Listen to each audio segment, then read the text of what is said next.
ပတ်စံရဖို့အတွက်ကျွန်တော်တို့တွေအများကြီးနေကြရတယ်မလားအချိန်တွေငယ်ရွယ်မှုတွေလွမ်းဆွမှုတွေအလုပ်ပြီးလို့အိမ်ပြန်ချိန်စောင့်မျှော်နေသူမရှိရဲ့အခန်းချင်းချင်းလေးတွေကအထီးကျန်မှုတွေငွေရဖို့ဘလောက်တောင်တီးခံရလဲဆိုရင်လေမမြင်ချင်းမတွေ့ချင်တဲ့မျက်နှာတွေကိုပြုံးပြနေရတယ်သူတို့ကဒါဆိုရင်ခေါင်းလေးငုံပြီးဟုတ်ကဲ့နေတယ်အဆုံးသက်ရတယ်တခါတခါကိုမှန်နေရတော့ပြန်ပြောပိုင်ခွင့်မရှိတဲ့ကျွန်တော်တို့ပြည်ပရောက်နေကြသူတွေရဲ့ဘဝတွေပါအရန်ပင်ပန်းလို့အနားယူခြင်းရင်တော့အမေအိမ်မှာလို့ငါသားငါသမီး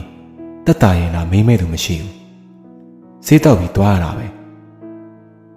ဘာတွေပဲဖြစ်ဖြစ်လာကုံလို့အိမ်ကိုပတ်စံနေအများကြီးပို့နိုင်တဲ့အခါပီတိတွေတပွေးတစ်ပိုက်နဲ့ပြုံးနေမိတာမျိုးပါအဆင်ပြေပါတယ်ခောက်ဆွဲပြုတ်တစ်ထုံးနဲ့လည်းအဆင်ပြေပါတယ်ကြက်ဥပြုတ်တစ်လုံးဆိုလည်းအဆင်ပြေပါတယ်ဗျာ